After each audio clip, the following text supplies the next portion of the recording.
Good evening and welcome to the March 8th meeting of the Board of Selectmen. If everybody would rise to the Pledge of Allegiance, please. Pledge allegiance to the flag of the United States of America and to the republic for which it stands, one nation, under God, indivisible, with liberty and justice for all.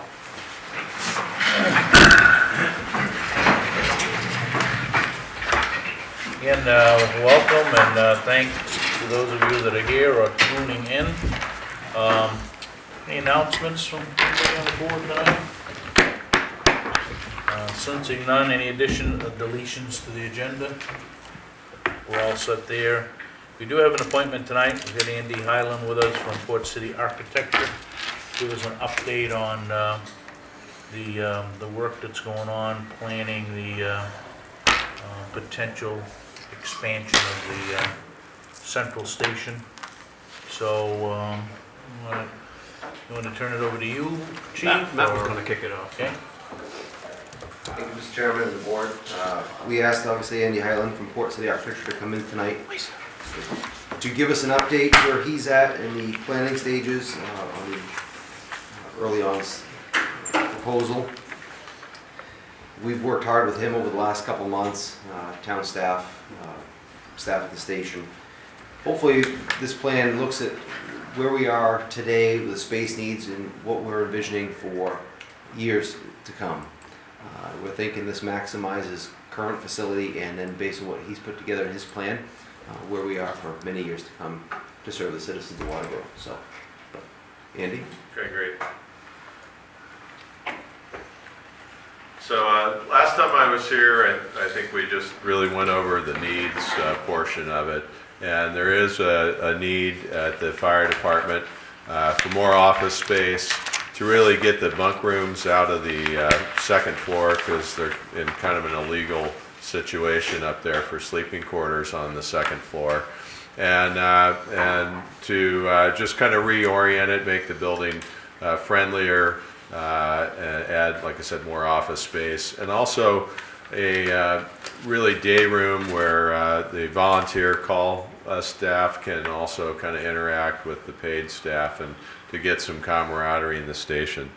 So what we tried to do, so we always look at trying to do it in the most cost-effective way, and I'm just going to start with the floor plans here. So this section in the middle here is the existing station, and we try to, when we do our work, we try not to, or try to minimize tearing up existing rooms as much as possible. Every time you move a wall, you got to move a floor, you got to move a ceiling.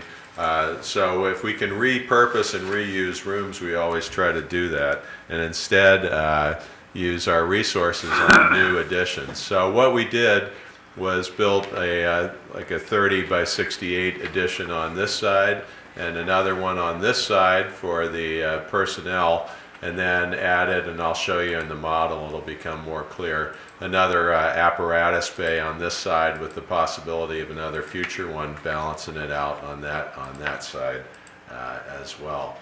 So just looking at the bigger, so this is at the entrance to the new building, and right now there's an issue of people coming into the existing building. The door's locked a lot. There's nobody really there to kind of greet you. So what we were doing is to bring in a new lobby, and the other piece is they're walking through all of the middle of the station to try to get to any kind of meetings or training room.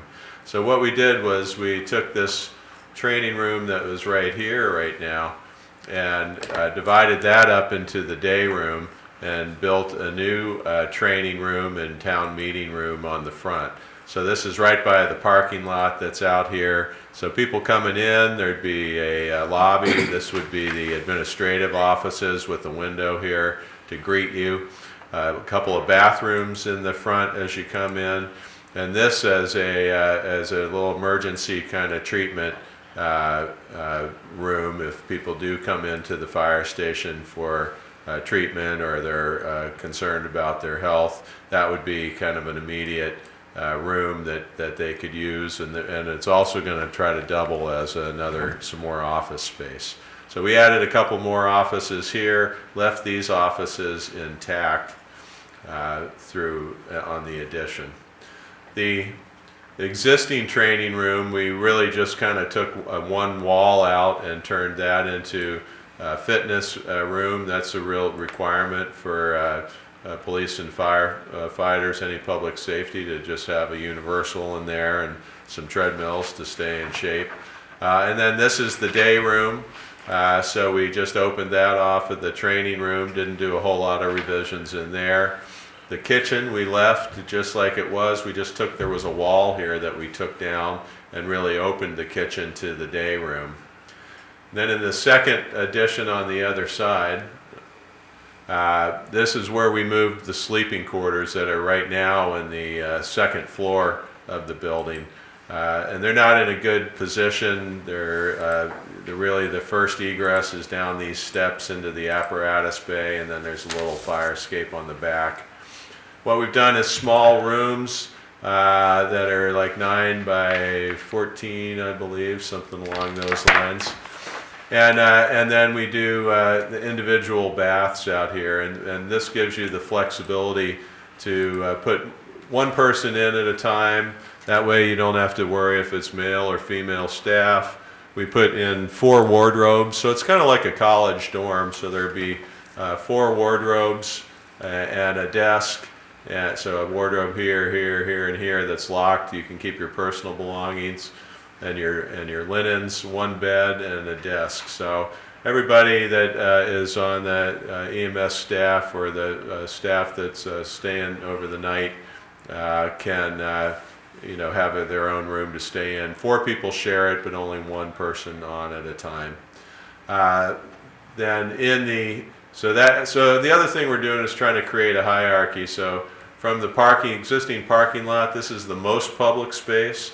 And as you move through the offices where people might need to meet with somebody in the offices, they're the next piece. This gets into the staff but the public section of the staff. And as we move on through, this is into the kind of really private areas. So we try to keep a hierarchy in the design as well. Coming through out back into the apparatus bay, this area is for turnout gear lockers. So you can keep your turnout gear ready.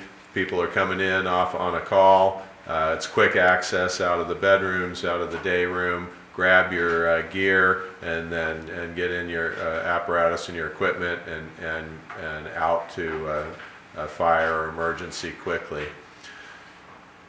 When we started with working with the chief and the town here, we really just kind of had these 2 kind of administrative and people areas, that in the whole scheme of things. But it was really apparent to us also that there's a real lack of space for equipment. The apparatus is just jammed in the station right now. There's a real need for another bay in there. So in the design here, we were looking to add, there's an opportunity to add an addition on this side and a potential addition on this side to get more equipment in.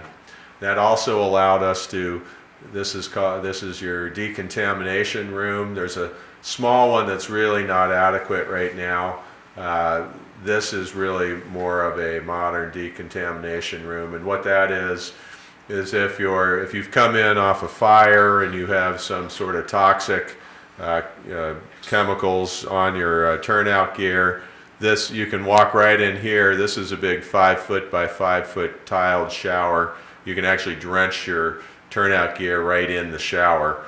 The same goes for if you've come in from a traffic accident and you might have a stretcher board that's got blood and needs to be cleaned up and disinfected. You can come right into the decon room, clean up. You can bring stretcher boards in here, big equipment that might need to be cleaned. These 2 items are turnout gear washers, so you can clean your turnout gear. This is a triple bay sink here that would be for disinfecting straps and other pieces. and this little device over here would be drying your turnout gear. There's a couple of options that we can do, but you know, one is it just kind of blows air through it. It's like a big hanger that you put your turnout gear and boots and gloves on and dries them. So that's a nice flow in and into the turnout gear lockers. I've added a few more offices for some of the personnel that were out on the bay floors. This will get them a little bit further away. Right now there's a lot of soot, and it's not really the most pleasant areas for office space. So we can use this still for storage and remove some of their EMS and their offices in the back here. So what this looks like in plan or in 3D is this is your current station, and then this is what we're proposing to really kind of add on to the station. So it's this 30 by kind of 68 foot entrance here. This is where the again where the meeting room and town, it could be used for town meetings, for training. This is also another recommendation of the state that every town's got what you call an emergency operations center. So we designed this room with audio visual equipment that in the event, you know, if there was a big nor'easter or blizzard, if there was the state police coming into town, manhunt or searching for somebody lost or a criminal, this is where you can, we will have the data capability and capability to really allow them to set up a command center in here as well. And so it gives you also, if you look back from the existing, it's really not much of a front door. My first trip up here, I went to this door first, then that door, then there wasn't really anybody in there. The chief finally, you know, saw me and let me in. This is going to be a lot more obvious that this is the front door coming in. There'll be a lobby space in there. That if you look on your floor plans again, an administrative area. So it'll work and function much better than what you currently have. Looking around on the other side again, so these are the sleeping quarters. Right now you don't have water on the site. There's no town water, so there's no sprinkler capability in the building. So the bunk rooms upstairs, well, there's a couple of issues, but that's certainly one of them, that the building's not sprinkled and there's not proper egress. But we can put these, I arranged these sleeping quarters in the bunk rooms on this side so that if we don't get water here, if we're still on a well, if I rate these rooms off, 1 hour rated each room, and have direct access to the outside, we can have legal bunk rooms in the building. If we do, if there's another project to bring water and sprinklers in the building, then those doors can just be windows. So this is the, so again, if we, excuse me one sec. So again, looking at, this is the existing building here. So we wanted to just bring these wings down here. Right now it's about a 15-foot eave all the way around. I brought these wing eaves down to 10 feet, and then continuing the pitch out here for another apparatus bay kind of evens that whole piece up. And so that's phase one that we're looking at. We debated about having phase one without this apparatus bay, but I think it's a really strong need. Phase two, I'm calling it future over here, would put the same, would really kind of finish out the station and put another apparatus bay on this side. Whichever, if you do phase one and phase two, I think that would really kind of max out your site and your station. That kind of also kind of balances out the design, but we're kind of really preparing for it. And it's not just apparatus that is lacking. I mean, you need some storage area out there, and you need some work area in the apparatus bay. It's just very tight right now. This would really help, and I think relieve the congestion in the apparatus bay. So the proposal we put forth to you is this is the proposal, is putting these 2 wings on the side and putting this 1 wing on here right now. I have some cost estimates in the back. What we did was hired a construction manager out in Portland, Wright Ryan Construction, that's done some of these public safety projects with us. And they put together the estimate. We sat down with them, showed them what we were looking at. It's on the, I think, last sheet in that packet that Gary's handing out right now. And what we do when we put a budget together, it's not really helpful to you to just tell you what the raw construction cost is. We try to tell you what your total construction cost is, or the true cost of the project. So it's on that last page is the synopsis. I do have detailed breakdowns, a couple of them I brought in from Wright Ryan, and also a letter kind of explaining, what the finishes are expected to be if somebody wanted to review it more in detail. This is the just breakdown piece here. So phase 1, so I broke down into raw construction costs. Of course, I don't have one in front of me right now, but thanks, okay. I'm sorry? You have another one? Not in this big format, but. So looking at this piece right here with these 2 wings on the end here and this wing on the front, the raw construction cost that Wright Ryan came up with is 1.294, 1,294,000. We, again, as we say, that's not as helpful to you, we think, is telling you your total project cost. So we've put in a bunch of items. We've called them legal, design, engineering, consulting fees. Your engineering, if we need to get a topo survey, geotechnical, there's a lot of other items that come along with any kind of construction process. We've tried to put in numbers that we think are accurate on that. A couple of them, we weren't really sure if there's building permit fees going to planning board, if there's planning board fees in the town. We put numbers for us to do that, to get planning board approval, and so those items are in the second kind of column: legal, design, engineering. The third column is really permits, fixtures, furnishing. So that's going through saying, you need some audio visual equipment, security systems in the building. We're going to add telephone data, or at least reorient it. And I didn't have, although I think it is it might be in Wright Ryan's number, generator, and if we need to replace the generator and upgrade it with the addition. They have a construction contingency, and we also put in an owner's contingency in this as well for any things that we might have forgotten. It's a bottom line there of $50,000. So the total project cost of this with the bay is $1,652,000. If we put in the other bay here, we've projected it at about $1.9 million. It would be the total construction cost for a full build out. So essentially each one of these bays is about $250,000. They're assuming. So the original piece too, just doing the areas in the back, was about 1.4.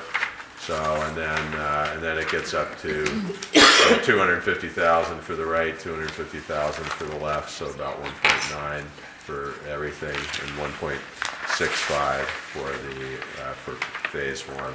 So a couple of things, I guess, is and what we are working with Gary and the chief on, is also, we try to tailor it to your town. We say there's not it's no sense in designing something that's, more expensive than the voters would be, willing to pay. We think that there's a good solid needs for all of this, that this is a good building that would, you know, last the town for 25 years, especially if we get into phase 2 here. So it's, but, you know, it's it's durable, it really meets your needs, but it really doesn't take it any further than really just adequately, you know, meeting the fire department's needs, giving them a good space that's safe, and the building that's durable. And we added, also kind of picked up some more brick in here on some of the brick accents in this budget as well. So, but that's kind of where we're at. Did I forget anything on that, you guys? I guess just that there still is a single sheriff's office inside, Oh, as yeah. there is today. And we did not plan for another office for the sheriff.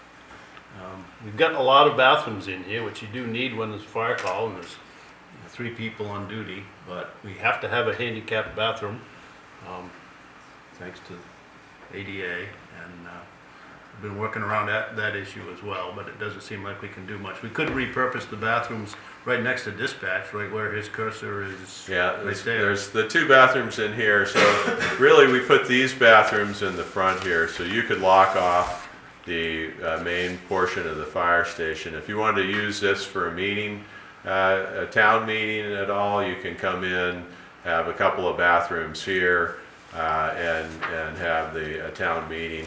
You know, we talked about putting 1 in. The main plumbing code now says if we've got bathrooms, we have to have 2. You have to have a men's and a women's room, even if you choose later to call them unisex. That's just the way the plumbing code goes.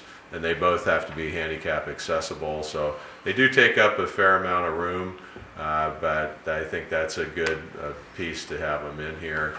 And then so we have these 2 existing bathrooms that really would service the offices and the day room and the kitchen in here. And then what we do in this, it's a little harder to read. Maybe I can get it a little bit better here. So this was another small, maybe additional bunk room or study room.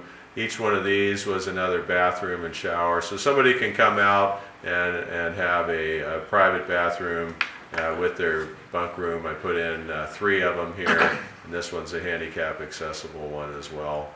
And then also for janitor closet, and then just washer dryer just for linens, and regular living space is the room right in here.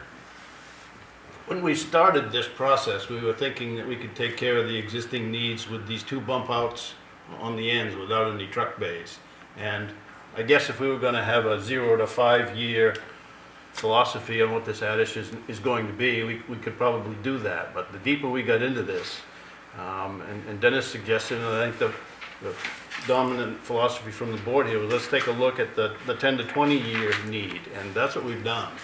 And you can see that we've got an additional bay that we can build on here, and when those are needed for large equipment and storage goes away, we could build another 2 or 3 bay garage out to the side. We have enough room there so that boats and ski-doos and ATVs and other such things could actually be outside the station 20 years from now, and the bays could actually be for equipment. We can double stack ambulances in each of those side bays, I think. Yeah. And that might be a little more thermally efficient for. When you talk town meeting, He doesn't mean that. no, I don't think you do, and just for the public, this room is about 30 by 30, so it's a room just a little bit bigger than what we've got right Yeah. here. Right. So- Community group meetings, not. The other room was, well, so what we needed was the station really did need a day room or an area that where the firefighters can really congregate and get together. And every fire station has one. If you're going to attract other call company folks and volunteers, it's really kind of an essential piece of that. And also the camaraderie of being a firefighter and a EMS worker. So That day room where it was, or the, not the day room, but the meeting room where it was just so deep in the station that we just felt it was better kind of repurposed into this fitness area and this other day room here, and that this would be a lot more functional right up on the front of the building, and would be easier to find, and again, really gives you that hierarchy of very public space, chief's office, conference room. That's another thing you're really lacking. There's no place to have a meeting or conference in here. Office space that's here, sheriff just still where they are, and dispatch where they are. Keeping those functions where they are will save you a lot of money just by not having to move. You don't get a new function, you know, when you move them, you don't get anything new and it costs money. So when we just keep them where they are, then the money that you're spending is for new needs and not just relocating existing. And that meeting room could be used by anybody in the community without having access to the rest of the station. Right. And you can also, that lobby is made so you could have 24/7 access into that double door there on the very bottom of the screen and let somebody get into that lobby outside of the weather and then push a buzzer inside to call the staff that hopefully would be in the station. If there's nobody there, then obviously that's. And I think this is a great idea. What are you calling it, Chief? The community? We call it a community paramedicine room, but Yeah. a quick room to be able to get into for first aid if you walk into the facility, which we're having a lot more of now than we've ever seen. People coming in, driving in, and coming into the building and saying, I need help. Well, they're coming into the back of the building and we funnel around, but a lot of the times we move forward, some of the treatments can be done right there, potentially down the road. So that's also a place to issue the burn permits, the after-hours activities, the contact with the public for immediate access. So that's this room right in here that, and it's not shown on here, but I have another access door from the back into this room as well. Didn't make it on this plan. One thing that Andy and I had talked about before was is if you can scroll up towards the day room area, we thought it was important that for as long as we can promote the call force and people we're recruiting down the road, is to give them a space that they felt that it was inviting and someplace to be able to hang their hat in the afternoon or to come and to be at the station. But right now, and obviously we don't have the floor plan today, everybody's been in there, but there's a hallway that runs right across from where the copier is there. This goes right out. Yeah, and that room is the only function room that we've got, but because it's our only function room, it ends up having the 8-foot folding tables or twin tables put together. The kitchen is closed up, so it's pushed off to the side without that open area. Yeah. And there is no dining table to put people that to sit down. In the small bunk room, when you look up there to the left there, to the top, the idea is for storms or if we have an event, any winter events, rain, water, that we have a place that we bring call force in that they can also be a part of the team and to supplement and be part of the group. Right now, we just don't have the space for any of that. And obviously on the second floor. We have a couple chairs upstairs, but there's no room between the multi-purpose gym or whatever you call it that we have upstairs for fitness equipment. We don't have the access or space. We were trying to keep the call company and bring everybody together.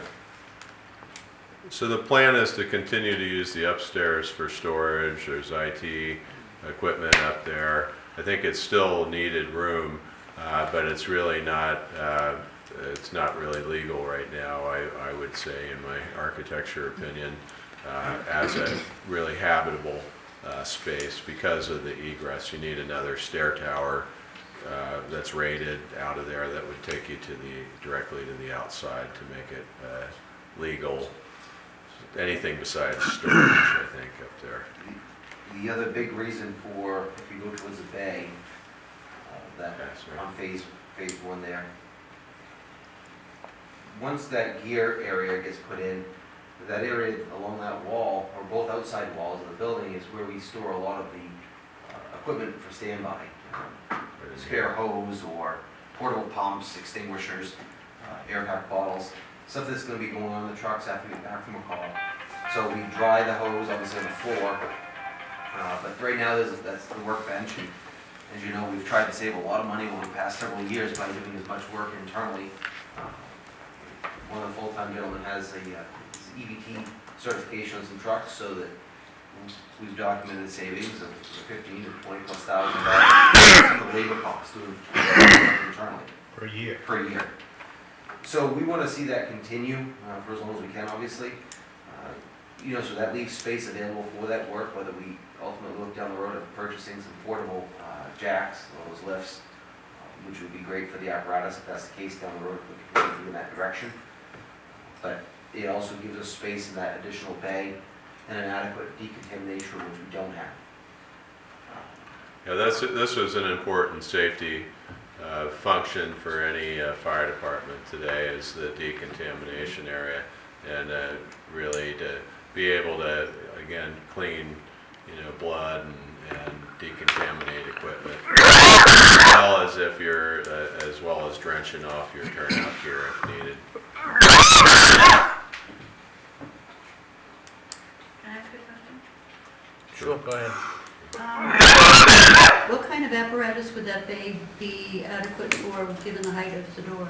Well, what we're thinking of doing there on these sides is making that into rescue equipment. Since that goes out more often than the rest of the equipment, we were thinking of kind of keeping a lot of sections of these walls, so when the door does go up, it'll also kind of, it won't suck all the heat out of the entire apparatus space, so to keep it open but somewhat closed off, so that when the rescue vehicles go in and out, it's not going to have as great an effect on the heat loss in the building as well. So for vehicle size down, it'd be ambulances or smaller. Okay. Yeah, so looking at like a 12 by 12 door out there. And then that's pretty much the size of a rescue vehicle, so we can either double stack them. This one I have decon in, or more work area or storage area on the bay floor, whichever we see fit for, or whatever the needs for.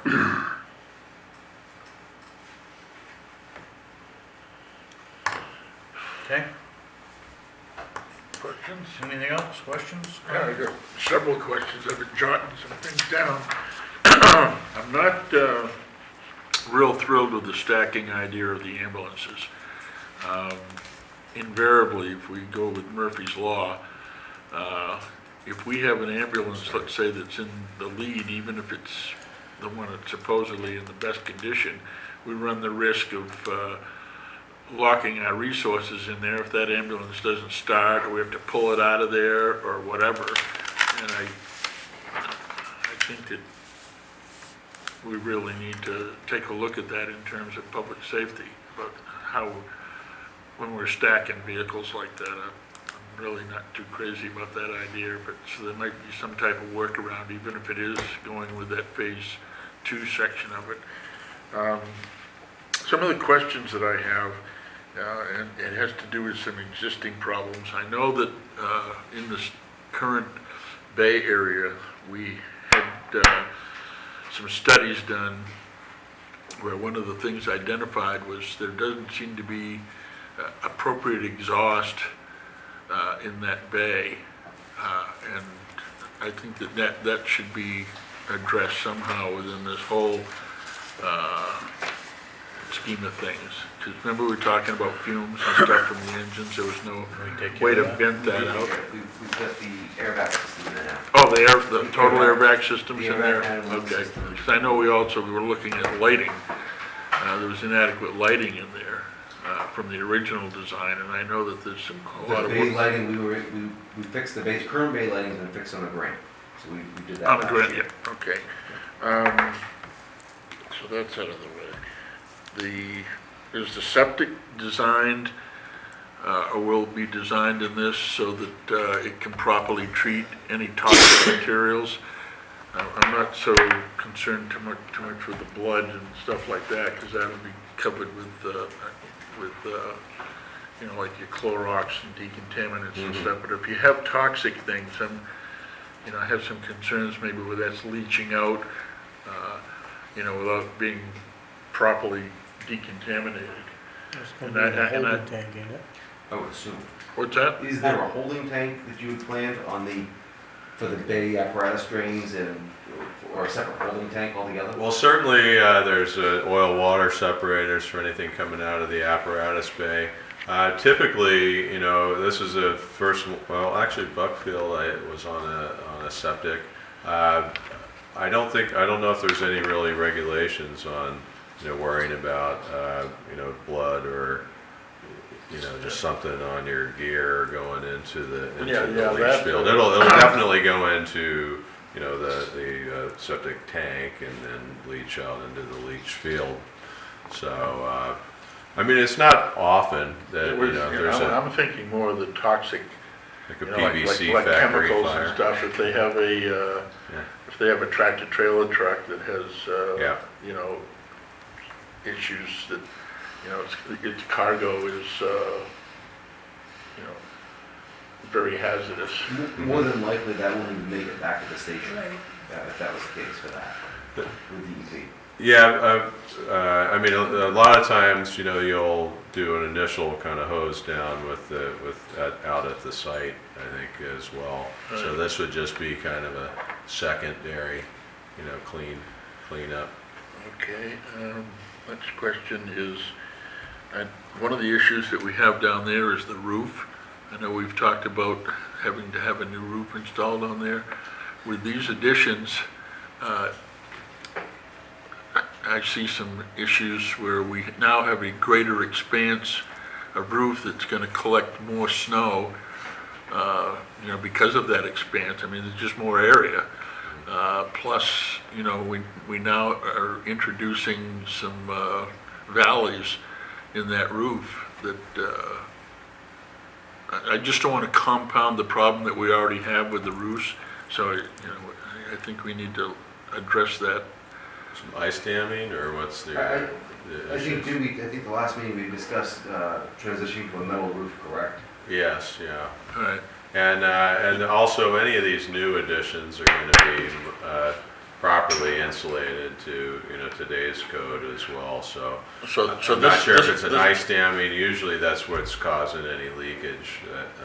So this particular design element there, a metal roof has been incorporated in this, because it looks like it's still. I don't know if in the current, is that? We've talked about it. I don't think it's in their current budget. I mean, all of this new roof is certainly, so you're really, when you look at it, you're looking at you're looking at all these areas and these areas as brand new roof of some kind. And so if we wanted to go metal, there's an upcharge for that, and then to replace the existing. And I don't think that's been incorporated in the current budget. I didn't see that. But The trouble with the metal roof is you're gonna lose some of that parking lot. Cause when Halfway that up, slides probably when it out, slides that's gonna off. be Yeah, out there 20 feet when that slides off, and you're gonna need some type of an apparatus. maybe we can explore at least looking at that roofing in the current facility to see what can be done for modifications to reduce the ice backup with the snow load that we have. Yeah, so we're doing that at Gorham right now. They had inadequate insulation and a couple of their fire station, and some really severe ice damming. So really the solution to that is better insulation. And so we're using the new closed cell spray foam up underneath the valleys. And I had a roofing expert out there too helping us. So if there's issues to be had, or to be solved, I would look at, you know, kind of increasing, making sure we have a good insulation layer here. And really what happens is when it heats up the snow and it melts and then it gets to an overhang, that's when it freezes again and starts to back up and cause water and ice damage. By actually putting new edges all the way around here, that's going to help alleviate some of that problem, because those edges will be well insulated as well. So I think it would just be looking at seeing what we could do to further insulate the main section of the building itself, you know, in this kind of main piece. And/or get some more cold air through there. Right, or ventilate it better. So if you can get any warm air that's gonna hit that roof and melt it, if we can evacuate it and vent it out, so we draw cold air under the roof. What you don't want is heat penetrating through your roof. That's what melts the existing snow and ice. So it starts to drain down your roof, and then when it hits the cold overhang, that's when it refreezes and causes damage. But that's something we certainly can, look at. All right. I know that we had talked about this next issue, that there was some structural deficiencies that we've identified in the exterior walls, that we're gonna need some reinforcement. 'Cause Yeah. now we're talking this building tentatively meeting the needs of the town for the next 20, 25 years. Yeah. I don't wanna see having, additional stress put on, for that length of time when the walls are gonna collapse. Right, so that particular area that I'm aware of is right in this corner right here. So what's gonna happen is and I've talked to Ryan about it, what's gonna happen is when we build this addition, we'll shore up and take care of any kind of wall addition that's in there. So the new addition itself is gonna be right where that problem is, and we will, that will be addressed and was noted in here. Talking about the cable that's up there, Gordon? Yeah, Yeah, there's a weird cable that's right here. I'm still not sure. That it looked like it was kind of holding the wall from falling over. Somebody put it in sometime. So I think, but by putting the new addition in here, we're going to help address all of Correct that it. when we put in our new addition. and So the yes, that's been addressed. only other couple of comments, more or less, is one is in those bathrooms that will have public accessibility, and you're talking, handicapped and so forth. Is a changing station going to be available in there? We can, that's For a, for yeah. people that might, bring children in. Sure, there's room, Sometimes that's easy they to do. have like Christmas parties, and Sure. stuff like that. Yeah. Just Good The other idea. thing is, so that it can be addressed, because I know that some groups in town will be concerned about the continuation of any type of bean supper or, local dinner or something like that. We've now isolated the kitchen from the meeting room, so we've raised an issue there. Is this a practice that the fire department is thinking of continuing, or is it something that, in the grand scheme of things, that you would hope to eliminate altogether, that exposure? Because I know that there are a lot of groups that have that, and traditionally it's been, at the fire station, only because that room is large enough and the kitchen is right next door, so. It's marginally large enough today, but our thought moving forward was we really looked at what our needs were today for a fire station and what we needed to scope out for where the future's going to bring for many years to come. We've had conversations, the bean suppers that take place today done by the Waterboro Gives Back group, which is a couple of ladies that were on the auxiliary over the years. They've recruited some people, they get help. And there's a couple people that they've still struggled with some manpower and help to do this. Will it be going in 5 to 10 years? I don't know. I don't know where, those individuals, if more people step forward and want to make it happen, so be it. We certainly don't have an issue with it.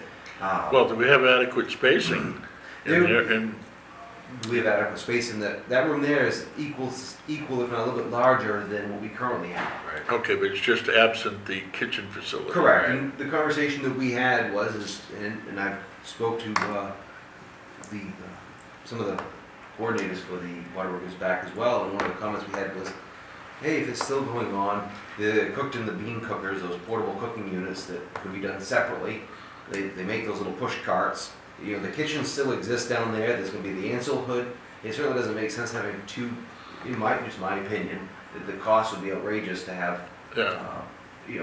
two complete commercial kitchens, because that does have an Ansel hood system right there where he's got his mouse. It will. It will. Yeah, will. it doesn't right now, that's Yeah, another. I like the idea of compartmentalizing, I guess, the different, or of a hierarchy, as you call it. But by doing that, now we've basically for security purposes, let people within the interior, including the day room and stuff like that, with people going back and forth, trying to get stuff out of the kitchen to service that Well, supper. And they're part of, those members are part of the department. They're with us, they're our own people that, for the bean suppers, if that's what you're speaking about. I guess that's a conversation, whether there's a kitchenette or something in that room. Well, I think the portable cart idea is, Yeah, I mean, ultimately, it's still gonna be authorized people that go back and forth between that. okay. I mean, it's not that far. I mean, you know, if you need to heat up something or get in access to the kitchen, you can still kind of. And so often. Well, I was looking at the security aspect of anybody just having access to that area. The way it goes now, they have access to everything. Yeah, I know, you know, and then, yeah. I mean, when we're looking at it, if we're looking at it now, Right. it's something we ought to consider is the Yeah. security of the overall security of the building. Yeah. So I know that's more of an issue with law enforcement agencies because of, you know, different types of threat, whether it be homegrown or foreign. And even though this is Waterboro, Maine, you still need to look, we never expected, you know, members to fly out of the Portland airport into, you know, the towers either, so, you know, to say that something couldn't happen here, I think we're burying our head in the sand, but, you know, the probability is lower than other places, no question about it, but I think security is something that we need to look at. Anything else? No, Dwayne? that's pretty much it. Go to the new proposal, I'm gonna, We go to the rendering here? have you got the other side, Old Alfred Road side? Here's just a thought. Keep going, slide that, okay, parking lot Sorry. here for your overnighters. Yeah, that's, We're getting to a point here where you haven't got parking room enough for what you've got for help. And that other parking lot, if you're gonna have some open meeting rooms or public coming in, you can't go behind the building because that's where your septic system is. But if this was hot topped out here, your help could get into here. So And if you're saying drive from the back of that building, when I say drive, if you're taking that back corner. yeah, I mean, you can out come with- in this way too. Yeah, come in from the front. Yeah. Right. Is there some, Exactly what you said. that way your day and night time, but they can also, I mean, you can have a pass or a card or a key so that they can come right into their rooms with their overnight gear or. Well, this door here is also kind of into the apparatus bay or the new addition. So that's Even kind if of what we that- were thinking of.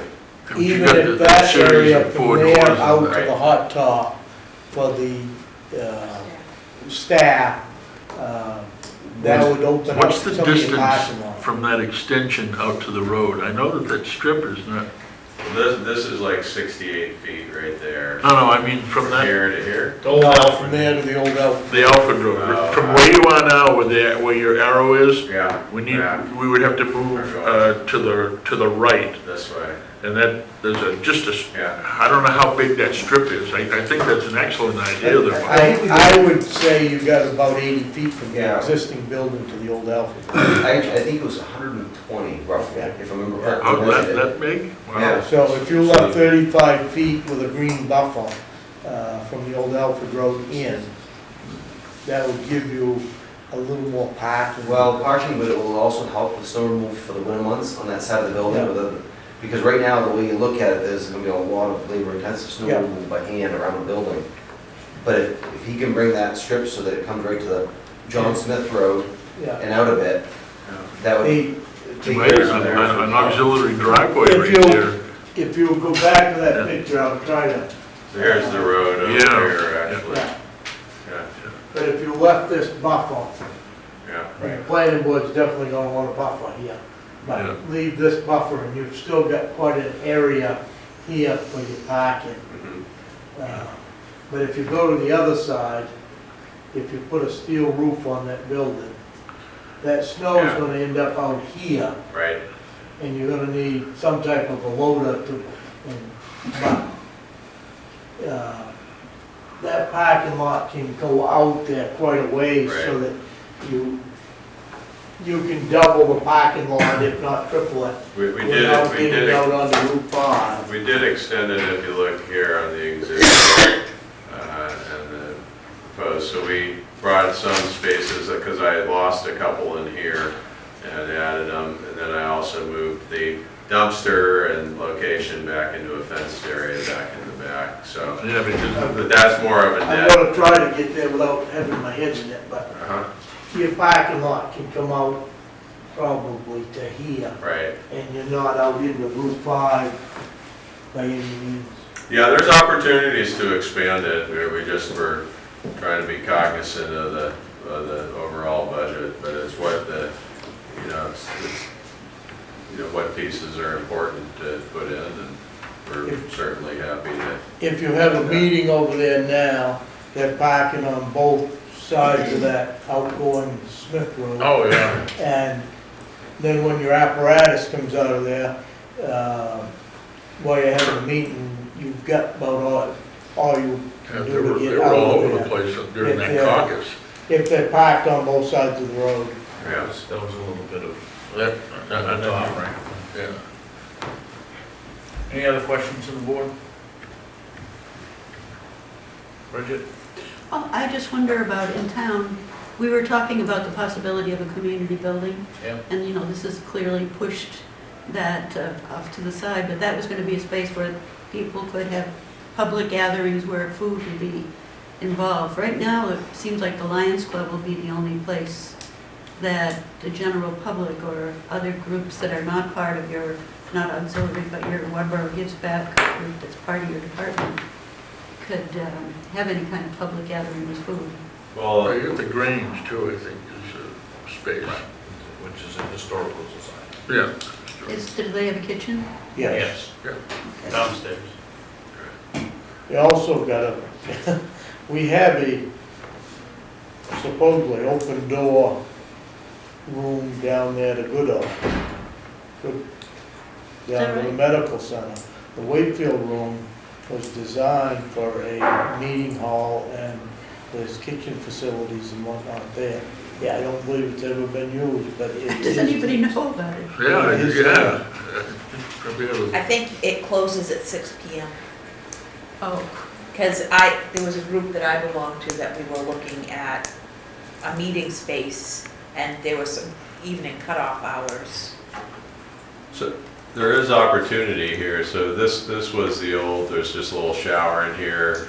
It kind of served as a decon room that we were closing up and gonna use as a storage room. I also was able to get some more office space back in here, to maybe alleviate this office, maybe we could close that, and that also could serve as a, warming kitchen or something like that in that area if we wanted to, add that to the project as well.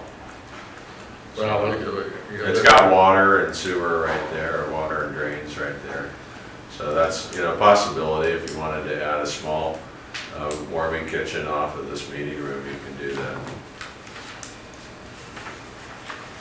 Anything else, folks? Which would make sense, I think, if you're gonna have that also used as an EOC Yeah, at some point. because- Coffee pots and Coffee that, pots yeah. and stuff like Right, that. right.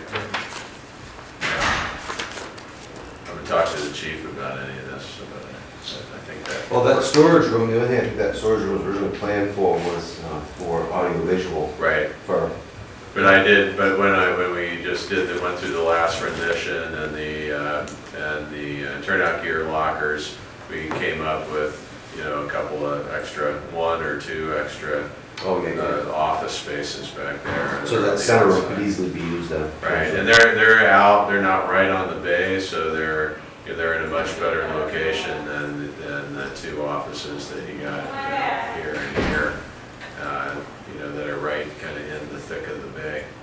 And so that's, a possibility if we wanted to repurpose this room as well. Yeah, that might be a good purpose for that room then, if you have access to the plumbing right there. Right. Well, you're the EMS director, not EMS, but the emergency management director.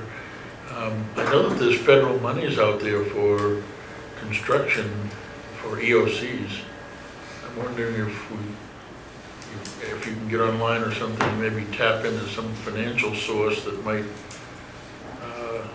ease the overall burden of, constructing this. If we get some, federal monies for the EOC, that might, What's cover- EOC? Huh? Emergency. Emergency Operations Center. Yeah. Thank you. And I don't know if it's percentage based, but that would be relatively a small percentage of the overall project for the EOC. Yeah, but I mean, you can incorporate your audio visual stuff in that and, your TVs and all that stuff that would take away the expense and you could devote to the other areas. A couple of those bathrooms. Right. Yeah, but a couple of That them. room is, and I've done a little bit of calculation here, but you're talking about 50 chairs, 50 people in that room. About what we have. Yeah. Right. About similar.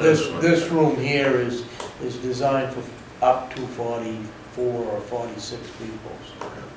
I mean, we looked at, and again, it's always a matter of trying to come up with something that's, achievable. I mean, this could easily expand out, toward the parking lot, I guess, a bit, but I, trying to keep it in, again, just to meet the needs well, but to not go overboard on it. I think you want the townspeople to know that their money was wisely spent and just working for what was truly needed, and for the community. I'd like to see this, designed obviously in such a way that we're not gonna be coming back to the townspeople, 5, 10 years from now saying, geez, we made some miscalculations here and now we need more money. Yeah. Because, I'd like to see us, look at the scope of things now so that we can give them a figure at today's cost, so we're not paying costs 10 years from now, which are gonna be higher. You want to just kind of go back to the roof and the size of the roof and the snow. Metal is, get rid of the snow, but it's potentially dangerous.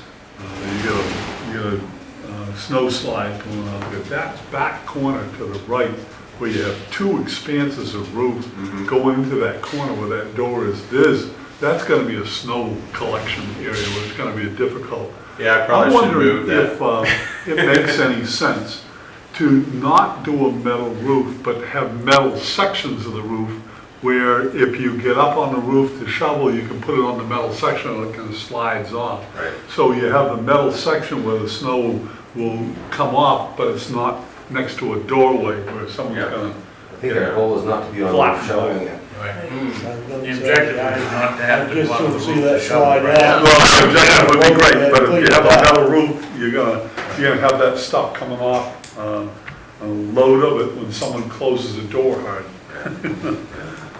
Gary? Well, those are all good points, but I guess at this point in time, Matt and I think feel that Indy's pretty well done his first assignment here of a final draft. We need some input, obviously not tonight, it's the first time you've seen it, from the board on direction to us. Do we add that other bay on there and have 2 new bays? Do we stay with the status quo we have here? We also need to think about water. Water is about 900 feet away, which would be about $100,000 to bring it in here. And if we have to sprinkle the building, which what you've seen tonight, we do not have to, which is nice. That's not an inexpensive proposition as well, but we know we want to bring water up here for filling trucks and other routine fire testing hose, etc. But we did not put that is not in your sheet here at all.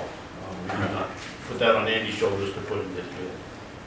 The sprinkler system was in, Bright Brian's, correct? Or I don't think, I gotta look again in here, I've got the breakdown. I know they originally put it in, but I talked to them about the phasing, and if we don't have water, then it's not. So they may have pulled it out. I think he might have pulled it for phase one, Yeah, I don't you know, see it in here. yeah. This visual aid, is that a standalone thing that we can get, or is that part of a program that you have in there? Oh, no, here. Oh. I've got it right here for you. Oh. So So this that's a model, model yeah, town meeting. absolutely, yeah, this model. With the same functionality of moving? Yeah, you can download it, it's just a program, you download SketchUp Viewer, it's free. Right, SketchUp, yeah. Yeah, so you can do the viewer, and this is just all in simple SketchUp, and so I have it actually right here for Gary or Matt, and that's where these, the images that you have on printed, they're all just generated as stills off of the SketchUp model. I think it's a nice way to be able to really kind of explain the building to people. Okay? All set? Thank you, Andy. Yeah, thank you very much. Thank you very much. Appreciate Very it. well done. Thank you. Very well done. Well done. If I We got a lot to talk about, don't we? Yes. Yeah, we need some direction of what we're doing. Okay? To educate a lot of people.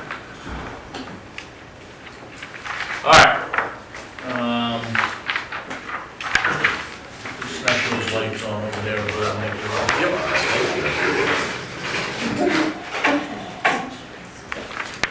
Okay, hearing a delegation.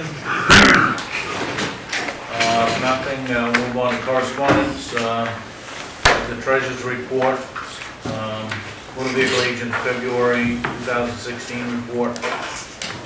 Southern Maine Planning and Development newsletter. Planning board announcement of a 316 public hearing notice for zoning ordinance amendments. Article 7 performance standards, subsection 703 campground developments. Senator King's Your Government, Your Neighborhood outreach notice. Senator David Woodsome's newsletter. And a current list of board and committee vacancies. And just briefly, quickly, if anybody is interested, certainly there's more openings on the cemetery committee, community garden committee as well, conservation commission, we have 3 vacancies. EDC, we have 2, does that include the most recent? So we will have 3.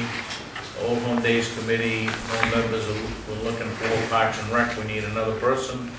Road Review Committee, 1 vacancy, Transfer Station Recycling Committee, 3 vacancies, and the Zoning Board of Appeals has 1 vacancy. So if they're interested in serving on any one of those, and I know we've got, in our next session, we'll be interviewing a couple of folks, potential more folks, so just keep that in mind going forward. Selectmen's reports, start down with Dwayne. Anything? Hey, Stetson Bridge, I believe all of the land has been purchased by the state, and that is in the process of right on schedule, so. I Okay. got that from the landowners, but not from the state, but that is going out to bid, I believe, the middle of April. So, That's still a bridge delivery? yes, yeah. The yellow brick road. Bridge. Anything else, Dwayne? No, Amy Jo? Some of you may have heard that John Sylvester resigned as a selectman in Alfred last week. It was an immediate action. So that left us with a couple of issues with the Budget Committee and the 12-Town Group. The Budget Committee, John was the chairman of that committee, but because he resigned his elected position, he is no longer a member of the Budget Committee. That leaves me as the next officer of the Budget Committee. So we're having a special meeting tomorrow night just to elect a new chair of the Budget Committee and then set the caucus date. well. Well, the problem is I'm not gonna be an elected official throughout the entire budget process with York County. I'm not running for reelection on this board, and so I lose my seat on the budget committee. The 12-town group is going to meet next Monday. We do have a secretary that's put together an agenda and sent that out. And what we'll have to do next week is elect a chair for the 12-town group. And I'm hoping that maybe this is gonna be a good time to kind of look at maybe defining a mission statement of the 12-town group and developing some bylaws. I mean, certainly John has been running that group since its inception, and having somebody new that's gonna be chair, it might be time to just kind of look at, is the way that we're handling 12-town group the most effective way that the group can be run? So maybe it's time to just kind of look at some of that, but that will be Monday evening. Okay. Anything else? Nope. John? The Community Garden Committee met last night. They had an informational, educational session on Saturday where they had 15 people attending, an herbal workshop and herbalism, and it was Amy Lucciarelli was the presenter there, so it was a nice, nicely attended piece. The garden plots out there were down to the last 3, and so there's going to be another educational session that will be offered on probably the second or third Saturday morning in April, and that will be on getting soil started for indoor plant. We're starting indoor plants, so that will be a hands-on type workshop to get your hands dirty. That's basically where I am at this point. Can I add on to that committee report? I beg your pardon? May I add on to that committee? Oh, report? absolutely, yeah. As a member of the committee now. Oh, yeah, and we spent some time, and I'm sure you'll spend some time on this, on the upcoming plant sale, which is be the first weekend in June, but I'm sure you have some more to say on that. Right, the plant sale will go on this year. The 2 garden groups are pretty much combined in working on the Ospey Meadows Garden Club and the Community Garden Committee. It'll be June 4th at the Community Garden. It's a Saturday, and the group is looking for people who have gardens that are overgrown that might want to have plants separated when the ground thaws. And what they do is we come in with a SWAT team. Do you have a garden that needs it? Oh, okay, let's talk. Excellent. So we come in and we separate plants, and the plants that are separated out, you end up with a healthier, good-sized plant, and the clubs end up taking plants away to pot and to sell at the plant sale in June. So it's a real kind of recycling around town and a fundraiser for the garden groups. Also, in the upcoming workshop, it'll be seed starting as well as preparing the soil for starting seeds. Okay. Thank you. Thanks, Bruce. When the SWAT team comes in, just watch your rose bushes. Okay. Anything else, John? That's right. Gordon? Just have one thing, I don't think we've covered it since this occurred at any of the meetings, but I guess on behalf of the board, I'd like to extend to the family of Keith Gary our condolences of his passing in February 24th. He was been a fixture in North Waterboro for years. He was a caretaker for the Elder Gray Cemetery. He was a longtime member of the Waterboro Fire Department, and used to help plow some of the roads in town. And so I just our sincere and best wishes to the family. Yep. In the 60s and the 70s, he plowed well over 100 dooryards for everybody when there was only 1,500 people living here, so he had probably half of the driveways in town that he took care of. Keith always had a good, big old cigar going too. Anything else, Big Gordon? stogie. No, that's all I have. The only thing I've got is Gary and I are meeting to take in everybody's comments. We'll be meeting tomorrow to kind of rough out a draft for the TA contract, which we will put on an executive session at the next meeting, and we'll get that draft out to everybody before that, well before that meeting. And the other thing, and the chief has left, but there was, I don't know who saw it, but there was an article, a pretty extensive report on WGME last week on response times for ambulances and medical services around the state. And I thought it was interesting to look at, statewide response time is like 10.5 minutes, and I think Waterboro's about 8.5 minutes, but look at some other, communities with full-time folks, they're down into the 4.5s or 5s and whatnot, but I just think it might be maybe a public service thing that we might be able to, maybe you could put a link, Dave, to that thing, and then somehow work in what our response time is and whatnot, so people can kind of get a feel for it. They had a banner running on the show, but it was good to pay attention to what was going on, so might be a nice public service bit of information, and all the work I think was done by WGME reporters, so and it was all information was coming out of the state, so So that was not just York County?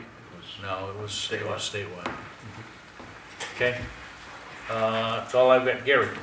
Thank you, Mr. Chairman. Let's talk about financing for salt shed and dump truck. The paperwork is in process with Biddeford Savings Bank for these two items.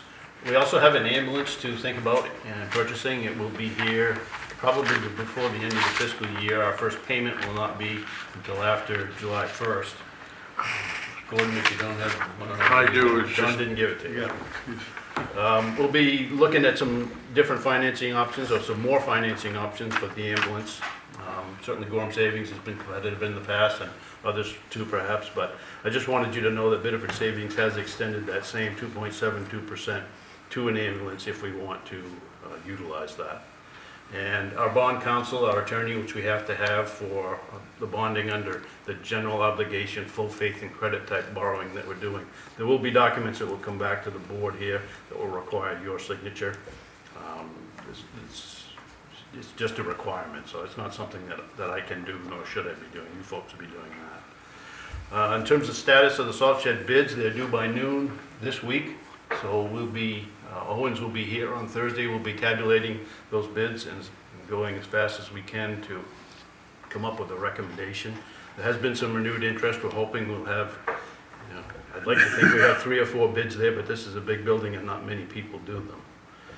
To reiterate, nomination papers for offices of school board, water district, and selectmen can be picked up on or after March 16th, and the papers are due back by Monday, May 2nd at 5 p.m. Road postings are still up. Mother Nature is cooperating, bringing spring. I'd say the roads will probably be, the signs will probably be coming down by the end of next week at the latest.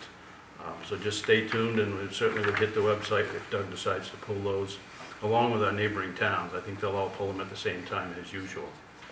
We put the town roof bid back out to bid that again. We've had 3 contractors visit so far.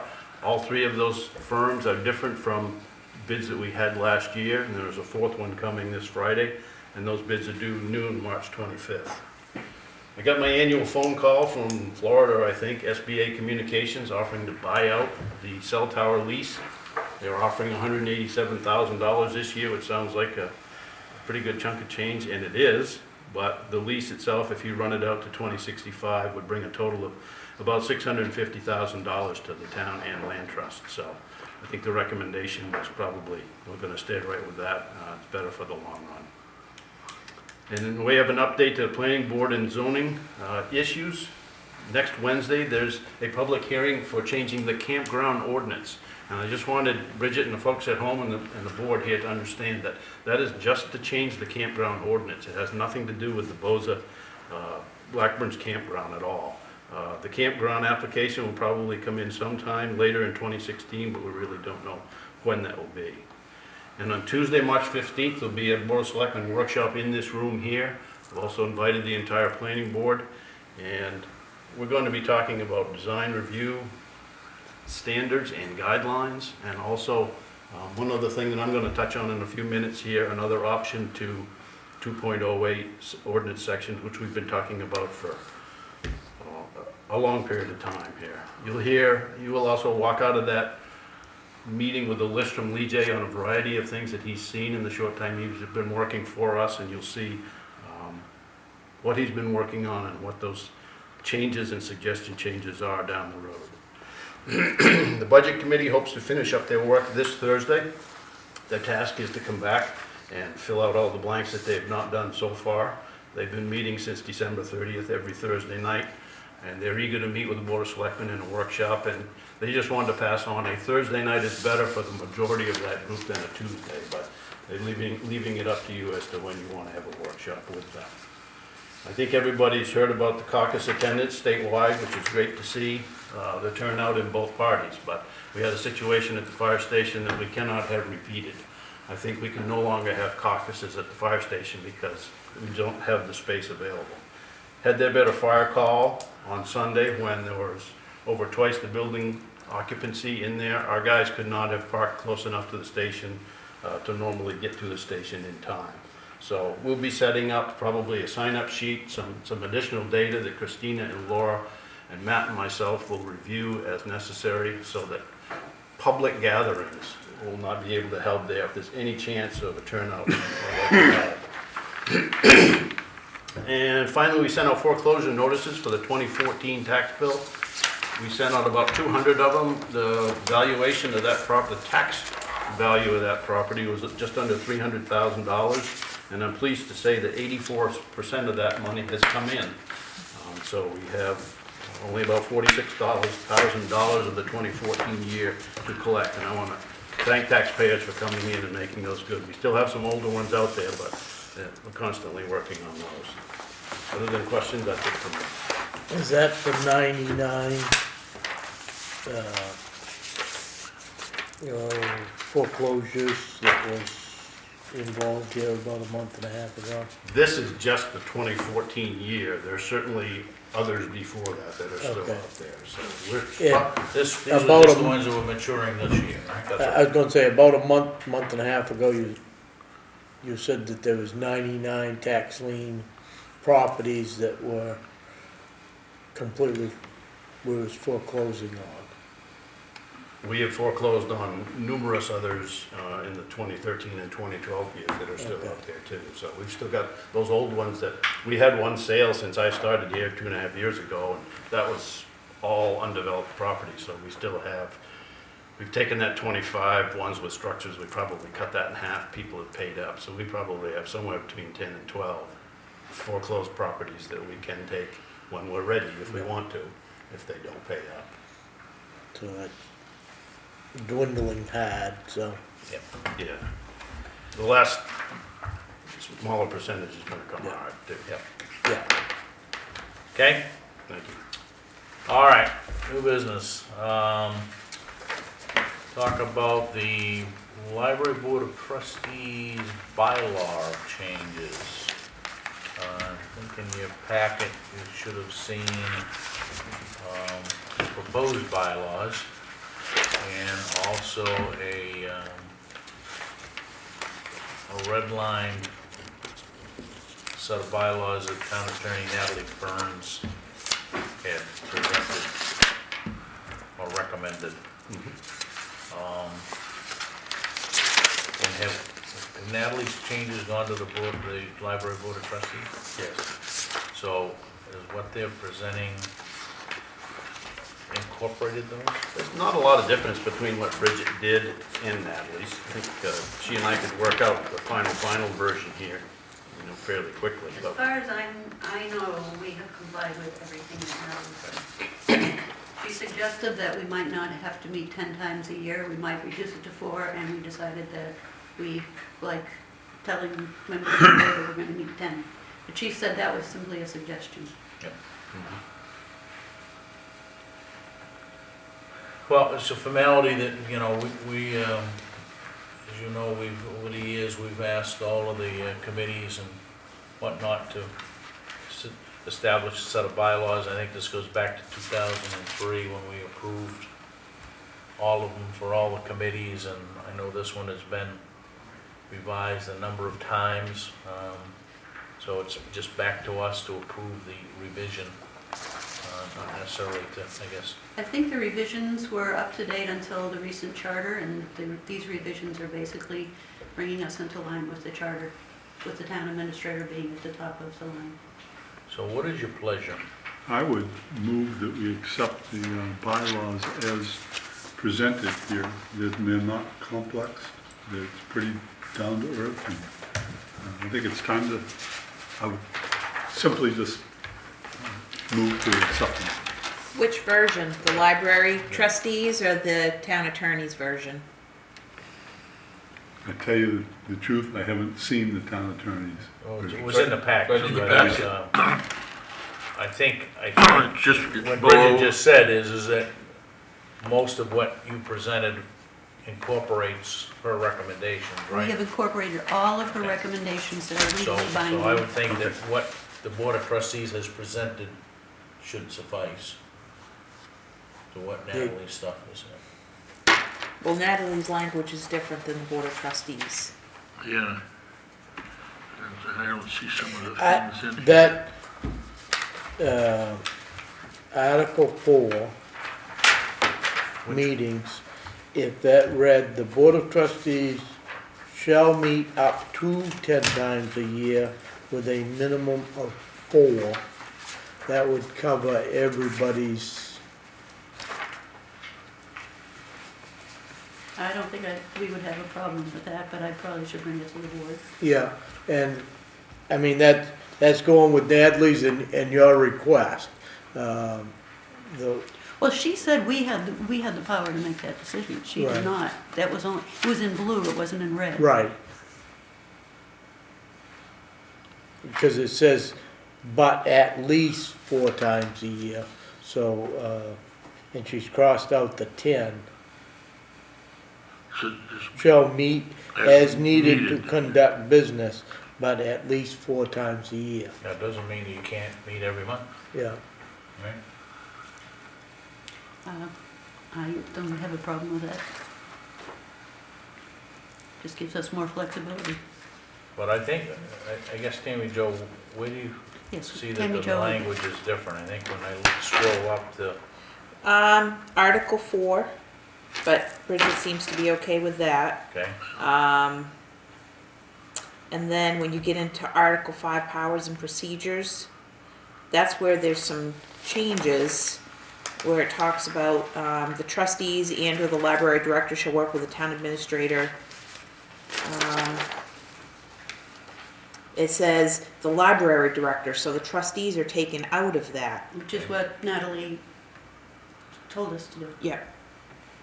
right, so they agree with what, So the second set of bylaws that's in our packet, right? the one that at the top says Town Attorney Natalie Burns version, Yeah, you've seen that and are okay with this Yes, version? we used that to work with to amend what we had had prior. And we complied, as far as I know, with everything she said, and kept the 10 meetings. Okay, so the first set that's in there is the old bylaws and the second set is the update. Correct. Am I looking The at old that correctly? bylaws well, with Natalie's the comments. first set that's in our packet has incorporated a number of Natalie's Yeah. suggestions. It might not be And they were verbatim. made in the former bylaws that we had. The black and white version is from the trustees. Right, The revised version of the trustees. The latest one, yes. the latest. And so my motion will stay with the revised version of the Library Board of Trustees. Which is this one. Yeah. Okay. So, Wait a minute. As amended would have to be, because we still, if we vote on John's motion as it stands right now, is gonna include that language where the Board of Trustees shall meet 10 times a year. No, she's taking that out. Okay, but Okay, I so think it we're would just have to be amended. as amended. You're right. The motion has to specify which version. Right.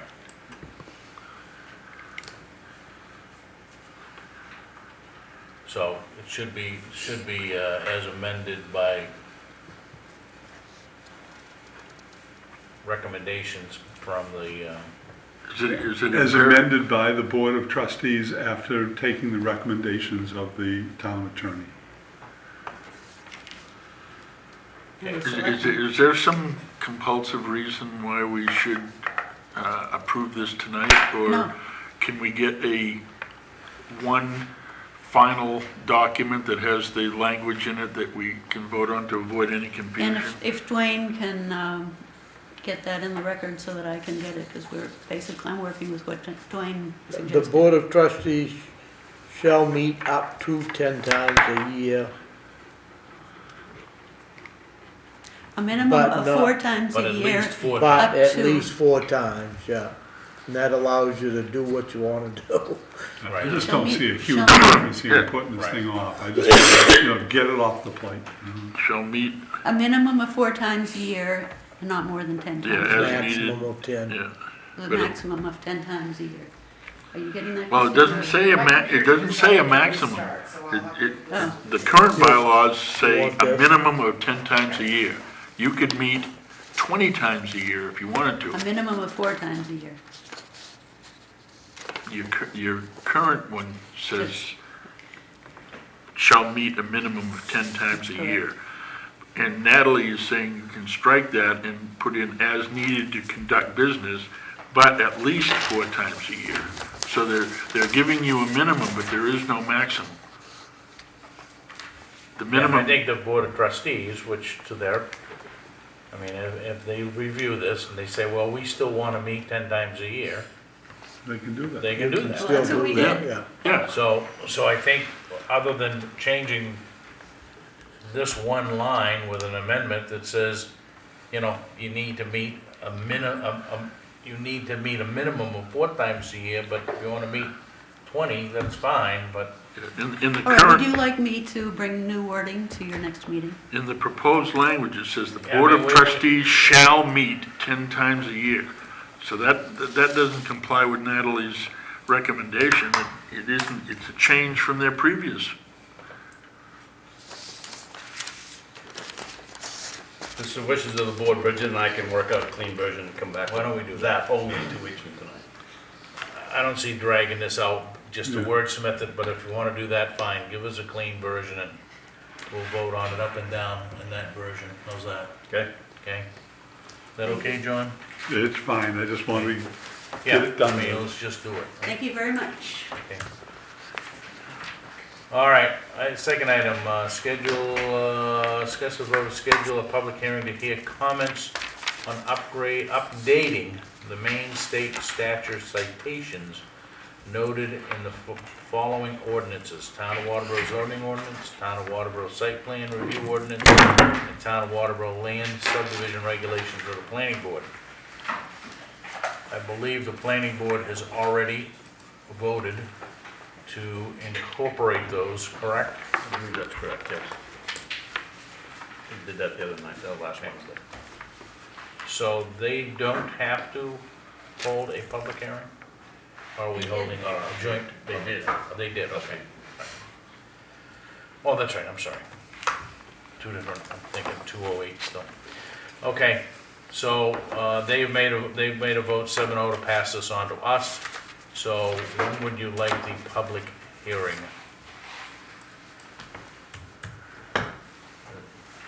This thing is not a, See, if we go 2 weeks from tonight, that makes it tight for the I- 10-day. all right, so let's do it April 12th. 12th. April 12th. Everybody's okay with that? Schedule it for the 12th. I'm okay with it, I'm just wondering why we even have to do it in the first place if we're complying with state statute. We're Changing an ordinance, Yeah, let's change it. we're updating. technicality. Okay. Item C, discuss Public Works Director position. This was, I think, Dwayne's request that we put this on. Yep. So, where do you want us to go with it? This job has never been advertised. From the start of the charter, this job has never been advertised in the town of Waterboro. That was supposed to have been a new position. When we had when we was working on the charter, I think he was there, Gordon, but Ken Cole, and I think Hadley was there too. The elected road commissioner could not take that job for 1 year. See, I don't ever recall that being said. We were at a workshop with Ken Cole, and I think Ken Cole's direction or question to, at the time, Doug, who was the road commissioner, was that he had if this passed, he had 2 years left in his elected position. Elected position. And once that elected position went away, that there would not be any road commission or elected position after that. And I think that was the emphasis that Ken was getting to. But, and again, I'm going back a number of years of I memory. agree with what you're saying. I Dennis, think that's how I it was recall. like, But there again, it was a new position. I don't agree with that, but it was a new position as soon as the road commissioner's term ended, and this job has never been posted as a job in the town of Waterboro. And the Public Works Director is supposed to be taking over the buildings, the town dump, the roads, all of this. And it was meant to be a full-time position. well, it didn't And- become a full-time position because this board made a decision in the budgeting process, as recommended at the time by Gary, that we would start out as a part-time position. Okay. So the Board of Selectmen made concurred with the recommendation of the town administrator that we not go to a full-time position right out of the blocks because of that being developed into roles and responsibilities, et cetera, et cetera. So I guess if we go back to what established this as part-time, and I didn't agree with that, and I think, we all had differences of opinions, but I think the majority is that, okay, let's start at part-time and we'll see where that goes. And if I remember right, it was, we can increase it, a day more a week or 2 days more until it develops into a full-time position. But that all comes with the way that it was budgeted. Right, yeah. So, and I believe that budget is a little different from what you've got going into this year. I've proposed a full-time position. The budget committee so far has agreed with that. And it's up for you folks as to where that goes from there. But So maybe this discussion probably is better to take place when we're discussing the budget. Are you okay Well, with that? the other thing is, Mr. Lamb told us in July that this was in the process, and within a couple months, he would have everything ready to go. And I haven't seen anything out of Mr. Lamb, so ready to go in terms of what? that you was working on the Public Works Director's advertising it and whatnot. It was intended to be half-time for the rest of this fiscal year. Well, what you had said in July when I first started was it was in the works of the Public Works Director. And that would be an advertised job here. Right, And it but still was- hasn't been advertised, and we still have, Can't advertise for a full-time position if we don't have funding for it. This was intended to be half-time for this year.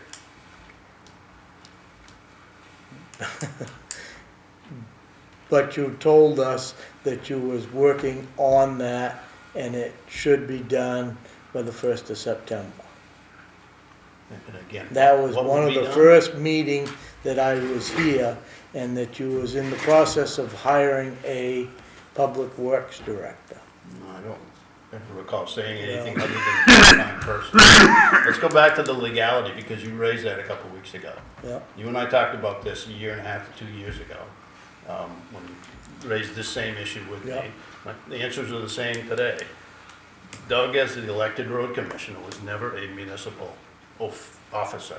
The only municipal officers are selectmen and councilors. no, Okay? that is not what Ken Cole told us at that council, Okay, well, and I'm gonna show you the statute, because you need to get the terminology right here. Municipal official is myself, and any other elected or appointed, but a municipal officer on the front page of this, in the red, is a selectman or a councilor only. If you want the definition, flip the page over and look at the yellow. The law that you're talking about, you're saying that I hired Doug illegally, refers to a municipal officer. Municipal officer cannot take a job within a year, you're correct in saying that. But the elected road commissioner was not a municipal officer. So it's nothing legally wrong with hiring Doug the way we did for a part-time position here because of what he came from. This is the answer that Natalie gave me a year and a half ago, and it hasn't changed, so, I mean, I don't think there's any other investigation that needs to be done here. We're splitting hairs in terms of the terms. I grant you. Yeah, the legislature was, they made a distinction when they separated the two from municipal officer to a municipal official as being two separate entities. Right. Be that as it may, I think the discussion of relative to converting this to full-time really becomes a budget issue. I have a full-time job description that's pretty well drafted and ready to go. And if powers that be here in town meeting want to fund it, then that's what we'll do. The decision hasn't been made on that yet because there's a lot of pressure on the budget this year from a wide variety of things. And I'm under no illusions that we're not going to have to make some adjustments from my draft, which is about 600,000 up from the previous year. Does that answer your question on that?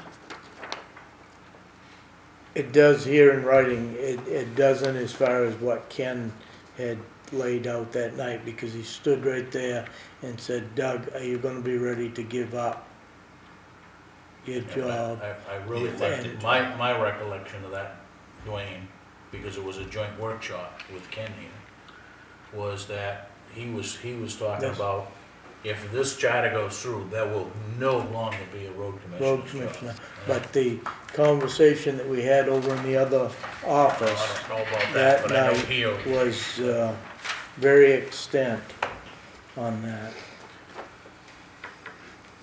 I don't know what conversation Yeah. we're talking about. yeah, I'm not sure. It's past stuff. All I know is that workshop that we had that night with Ken, and he was here for a couple of hours with us, right? That was in this room, correct? All right. So it would be videotaped. Yeah. So why can't, if we've got a question, just go back to the videotape. That's why we record those things. The Ken Cole workshop that was here since I started here, No, No, before. it was during Yeah, the it Charter charter. change. During the It was charter all in the review. charter. Nancy would have been still on the payroll at that point, because But it would have been a selectman charter commission joint workshop. So prior to the charter being presented to Sometime town meeting, July 1, 2012 to June 30, 2013. Actually, no, early could have 20, been, or it could it have was, been it before was a that. 2-year process. Right, calendar 2012. so you could be back as far as. Dave's 11. already looking, I can see the wheels going. Anyway, You don't have any idea what date that was, huh? I would I say can't it was, remember what I had for lunch, go on. it was after the first year, I would guess, because So, we was yeah. into the nitty gritty of all of We that. voted 13 on the charter, right? So, and they were done, so it had to have been in 12, 11 or 12? Charter vote was June of 2013, right? No, it's November. November 2012? Had to be. November 2013, huh? I know, 12, Charter. sorry, yeah. 12. With respect to what Dwayne had to say about, I recall him asking Doug if he was, willing to give it up, but I think it was in the context of if the charter goes through, there'll no longer be a road commissioner. So, you'd in a sense have to give it up because you couldn't run again. At that point, Ken had brought that law out that once you was an elected position, then you could not take a town job for 1 year. But that doesn't extend to an elected road commissioner. And it's the same way as all of us sitting here, we can't go and work anywhere here in town for the town of Waterboro for a year after we come out of office. If there's a job opening here, we can't take it and take any pay. I don't think we can take it at all. So I think the meat of this discussion really probably will come down when we start talking about budget, but if we can pull some of that information. And I know that was and I'm not sure whether Natalie was here or not. And I think that was might have even been early on in the process because maybe midway into, because Ken walked us through everything relative to how many votes we needed, and that all kind of worked on when we were going to present that. So. And then we had, I'm quite sure Natalie was there too, but Ken came out and spent an evening with us over in the other hall. Diane might very well have those minutes too. So. Does this conversation have anything to do with our making a decision on the budget process for funding this position?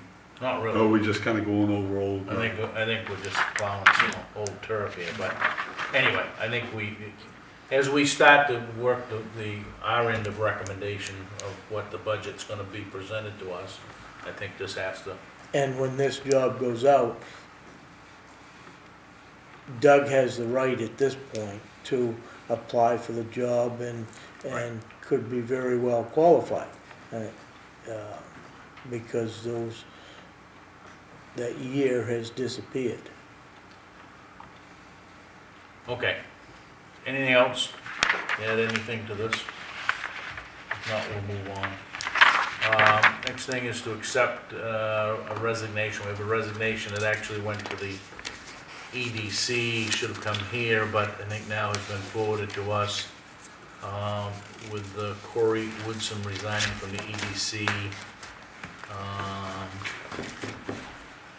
due to upcoming restaurant renovations, coaching, and whatnot from baseball and football. So I'll move that we accept Corey's resignation with gratitude for the time that he did give us. I'll second that. any discussion? All those in favor? Opposed? Motion carries. Okay, where are we now? So downtown. Discuss options for amending zoning ordinance, Article 2, Section 2.08. All right, so here we are, 2.5, 3 years removed from all of this. I think the last version that we had talked about would have put into 2.08, it would have first of all kept the language that's in 2.08 there. It would have it will accommodate the planning board's desire to get out of quote unquote creating variances, which they legally don't have the right to do. But it also protected, to a great extent, the property owners that happen to have a quote-unquote undersized lot, right? think what we were looking at was Lee J talking about providing a sliding scale of setbacks given the size of the lot, right? So I guess that's what your chart's gonna tell us. Right, I'm gonna touch on this briefly tonight. You'll get a deeper, more complete dose of this from Lee J a week from tonight at the workshop here, but I wanted to give you the visual. You have his draft language in front of you that Auburn used, and please know that it says, as currently constituted in Auburn, the language reads like this, so it's right out of Auburn's language. The 16 years that he was there in Auburn, they never sent anybody to the Zoning Board of Appeals for a variance, which is a very handy thing, if you're happy with how it works. So, totally theoretically now, this is nothing out of our zoning. Let's assume we have a tiny, non-conforming lot, 50-foot square. The front setback is 25, the rear is 25, and the sides are supposed to be 15 in terms of setbacks. For this lot right here, with the rear setback of 25 and the front setback of 25, there's no building envelope in the middle. These two lines meet. You can't, it's an unbuildable lot. With the setup he has here, you compute the average depth of the lot, which in this case is 50 feet. You take 25% of that. That's your front and your rear setbacks. So 12.5 feet set by the ordinance. On the sides, it's a 5-foot minimum. Even if it's less than 50 feet frontage, it would be a 5-foot minimum. Let's go to a little bigger lot, 65 by 80. Ignore the red line for the moment. Let's just do 65 by 80. For average depth of lot, this is 65. 25% of that would be about 16 feet. So your setbacks in here, instead of the ordinance described 25 for a full lot, would be 16 feet, front and rear. On the sides, every 50 feet you have here is a minimum 5-foot setback. If you go another 5 feet along the road, you add another foot to your side setback. So if this was a 55-foot wide lot, this would be 6 feet. If this was a 60-foot wide lot along the road, the side setbacks would each be 7 feet, and so on, up to 15. Obviously, most lots aren't square, so let's take the back of the lot that's angled like this. What do you do there? You compute the average depth of lot. Take the sideline there, 65, take the one over here, which is proposed, is 40. Add those together, that's 105. Divide by 2. Average depth is 52.5 feet. Take 25% of that. Your setback is 13 feet from the back lot line there and 13 feet from the front. All easy for the homeowner or the staff in here to do. Now, the world is not that simple in terms of geometry. And we've got two other things to consider here. And one is, let's say, Ma and Pa Kettle have their house here and they need to move their bedroom from the second floor down to the first. They want to put a bedroom in that area right there. They can do that as long as they don't violate that 5-foot setback or that 11-foot setback anymore. They'd be able to do that. That setback line would continue all the way up and they'd be able to add that room. Provided that, and this is where it says, second page here, what Auburn did was, any enlargement shall only be used to accommodate the needs of the existing use or different conforming uses proposed to occupy the structure. An enlargement whose purpose is to provide for additional floor space as a result of the addition of a new business should not be allowed. So they really did this for grandfathered situations like what we've been talking about here, which is kind of the theme with what we've had. Now going to some additional weird geometry, which is not all that uncommon in terms of a lot dimensions. The green here is the Clarks Bridge Road and Garland Road. So I picked this lot as something that's got 2 road frontages here. It's a pretty good sized lot. It's not non-conforming, but I did this to show we're going to have to come up with some additional criteria in this to be able to compute average depth of lot on something that has more than 4 sides. I would suggest, and I haven't even talked about this to Lee J, but instead of just taking this one and this one, which would shortchange this person somewhat, I would think we might come up with a system whereby you take that 90 degrees, that one, and this one, compute them all and divide by however many there are to get your average depth of lot. But what I told Lee J I would do tonight, so to give you the visual, was to just show show you this, which is the real crux of what he's suggesting. I like it. I think it's simple. I think it's doable. It's not complex, and I think it would really cut down on the problems that Doug and others have been talking about in terms of old, small, grandfathered lots. Questions?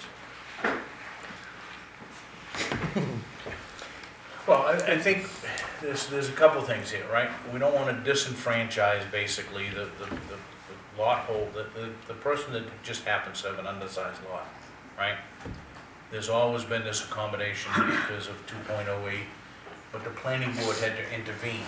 Now, and not just this most recent legal firm, but many legal firms that we've had in this town have said, you legally can't do that. Never been challenged, but so I think if we can come up with something that's workable, similar to this, or a setback, or whatever, it does everything that we need in that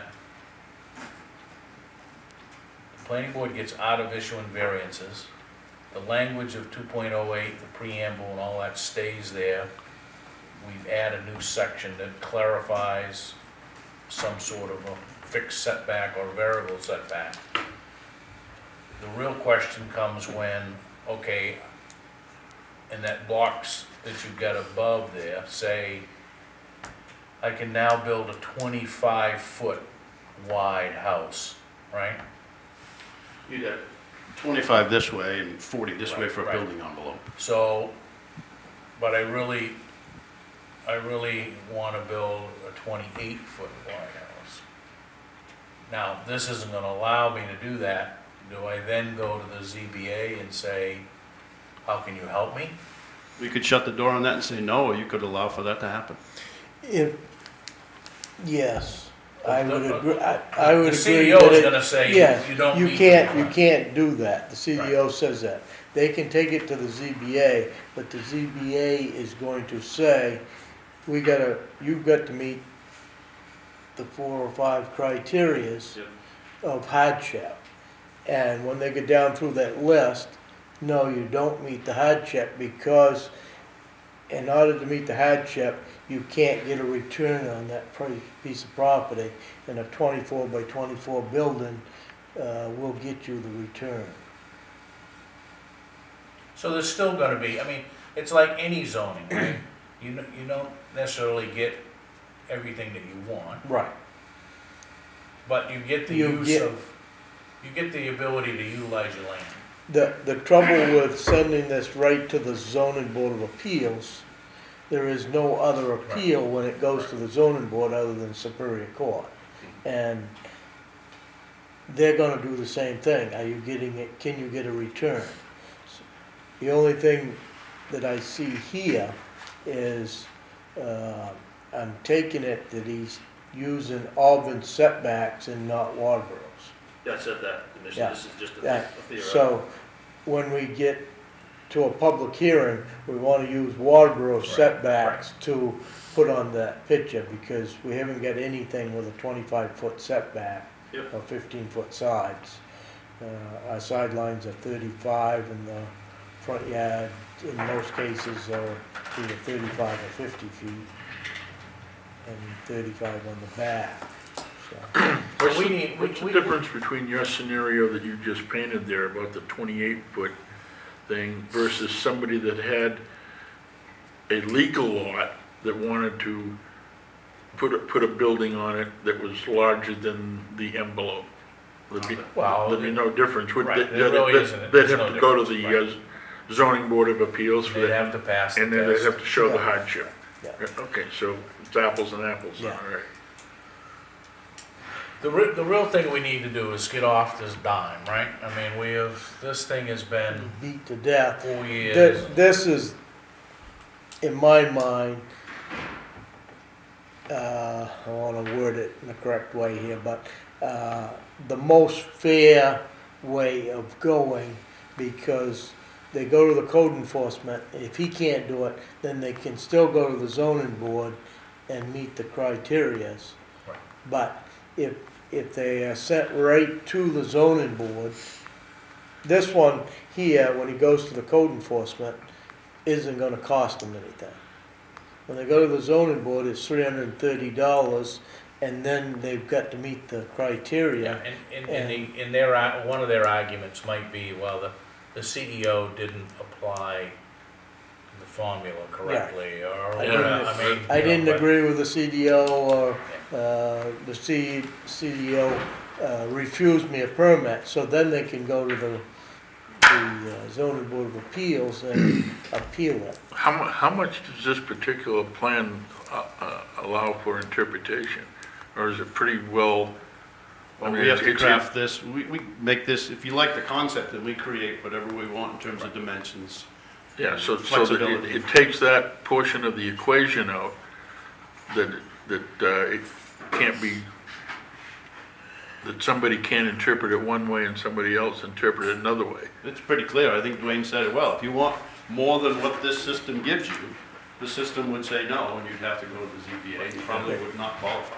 There's another piece in the zoning, and I'm not sure exactly where it is, but on these undersized lots, or Lake Arrowhead lots, which most of those are non-conforming lots, but you can't, any building can't go within so many feet of the building on the 20 next feet. lot, yeah. We would So, have to take that into account. that should be put into that same equation, so that,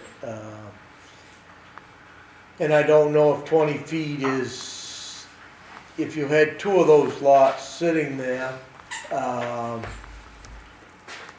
and you could go within 5 feet on one lot, it should be the same, so it should go to 10 rather than 20, but, or, you know what I mean?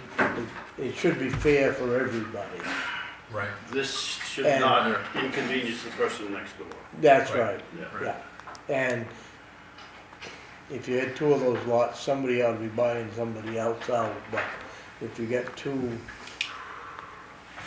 Yeah. neighbors that don't wanna sell, then you still got two buildable lots. Anyway, you can get more detail on this a week from tonight, along with the other things that we're talking about.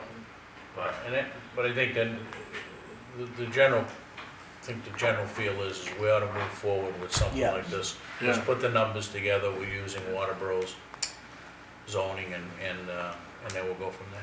I think Okay. by far, this is the best option that we've looked at. I Yeah, think this is I the agree with compromise Ken. that we've been looking for.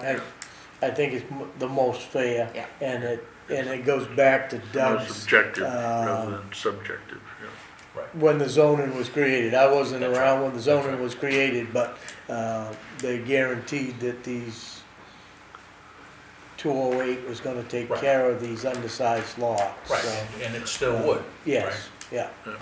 But it gets the planning board out of issuing quote-unquote variances. Yeah. What's that? Yep, So, good, Thank you. thanks. How are you? Not so good. Okay? Well, we're about to wrap up here, so, I called. I asked for 15 minutes. okay? I've called for the past 3 years, and I asked for 10 minutes. I need 10 minutes of your time. Okay? Got it? What's the pleasure of the board? What's this regarding? I would make You a, will want to hear what I have to What's say. this regarding? What's regarding, what do you, Your county jail. okay, we have nothing to do with your. Oh, yes, you do, because my lawsuit is for $500 million. It's gonna take the taxpayers a lot of time to pay for it. You know why? Because they killed me 3 times. Okay, so Okay. given that the Board of Selectmen have really no influence over what you want to talk about, Oh, yes, you do. I would suggest I'll that. make a we- motion to adjourn. Okay, well, we've got. Are you a human being? I believe so. Do you believe in God? I do, yes. You want to hear what I have to say. They're killing. 10 people killed themselves at your county jail. Okay, well, we're not here to discuss the. I was catatonic for a month in this funny firm. Okay, I make So- a motion to approve the minutes. I had no water to drink for 8 days. I make a motion to approve I the was minutes from the passing last out. meeting. I drank out of the toilet. all those in favor of that? Out of the toilet. Okay. Pending decisions, we've got, which I believe are the standard, the week's action list, You're all set with Lee J? To Yeah, get through that? he's ready for next one. Okay. So really, the discussion will be next week. Are you going to hear me? We are not. gonna hear Okay, you. guess what? You will hear me, because I'm going on public television and on every channel You news. can cut the And feed. when I'm done,